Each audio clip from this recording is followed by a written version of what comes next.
Considera una variable aleatoria u, variable que puede ser degenerada. Considera, por otro lado, una sucesión de variables aleatorias, sucesión cuyo término general es la variable aleatoria x sub n. Pues bien, diremos que nuestra sucesión converge en probabilidad a la variable u si, fíjate, sea cual sea el valor elegido para el positivo epsilon, sucede que cuando n tiende a infinito, la probabilidad del suceso de que en valor absoluto la diferencia entre x sub n y u sea superior a epsilon, cuando n tiende a infinito, la probabilidad de este suceso es cero. Para expresar de modo eficiente que se satisface esta condición, escribiremos como indicamos. La sucesión de término general x sub n converge en probabilidad a la variable u. Fíjate ahora, para entender el significado de esta definición, vamos a jugar con el complementario de este suceso, que es el suceso de que en valor absoluto la diferencia entre x sub n y u sea menor o igual que epsilon. Así las cosas, es evidente que escribir esta condición equivale a escribir esta otra.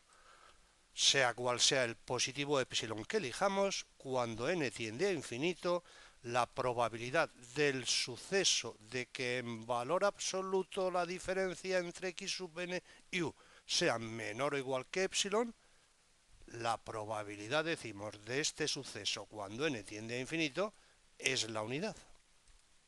Así las cosas, fíjate, piensa en la variable aleatoria x sub n menos u, variable aleatoria que por eficiencia bautizamos z sub n. Piensa ahora en la distribución de masa de probabilidad asociada a z sub n. Evidentemente, en la distribución de masa de probabilidad asociada a z sub n, la probabilidad del suceso de que en valor absoluto z sub n sea menor o igual que epsilon es la masa de probabilidad que hay en el intervalo de extremos menos epsilon y epsilon. La figura ilustra lo que estamos diciendo. Fíjate que la amplitud del intervalo es 2 epsilon, amplitud más próxima a cero, cuanto más pequeño sea el valor del positivo epsilon que elijamos. En consecuencia, cuando afirmamos que nuestra sucesión converge en probabilidad a la variable u, estamos afirmando que sea cual sea el valor positivo que elijamos para epsilon, sucede que la masa de probabilidad que en la distribución de z sub n hay en el intervalo menos epsilon epsilon se aproxima a 1 tanto como se quiera, sin más que elegir n suficientemente grande. De otra manera, la distribución de masa de probabilidad asociada a z sub n tiende a concentrarse en el origen, es decir, la variable z sub n tiende a ser la variable degenerada que toma el valor 0 con probabilidad 1.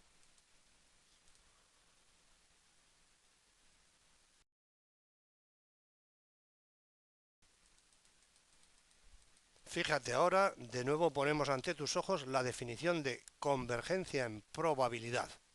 Bueno, considera ahora que la variable u toma el valor c con probabilidad 1, o sea, considera que u es una variable degenerada. Bueno, pues en tal caso, para que nuestra sucesión converja en probabilidad a u, es suficiente que, fíjate, cuando n tiende a infinito, la esperanza de x sub n sea c, y cuando n tiende a infinito, la varianza de x sub n sea cero, o tienda a cero, como prefieras decir. Vamos a demostrar que esto es el Evangelio. Fíjate, probabilidad de que el valor absoluto de la diferencia entre x sub n menos u sea mayor que epsilon. Esta probabilidad, como u toma el valor c con probabilidad 1, no hay ningún problema para sustituir u por c. Evidentemente, si el valor absoluto de x n menos c es mayor que epsilon, puedes apostar la vida a que el cuadrado de la diferencia entre x sub n y c es mayor que el cuadrado de epsilon, y recurriendo ahora al señor Markov, podemos garantizar que esta probabilidad es menor o igual que el valor esperado del cuadrado de x sub n menos c dividido por el cuadrado de epsilon. Y fíjate ahora, esta esperanza matemática, aquí la tienes.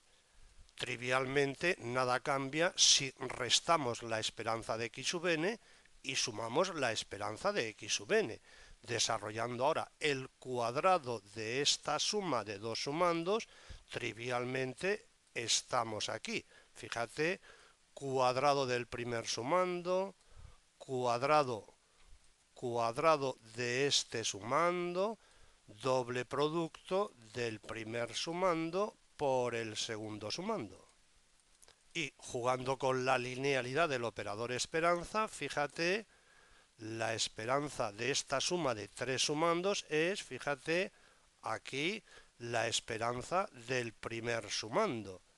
Aquí, fíjate ahora, este sumando no es aleatorio, por tanto la esperanza de este sumando es el sumando en cuestión.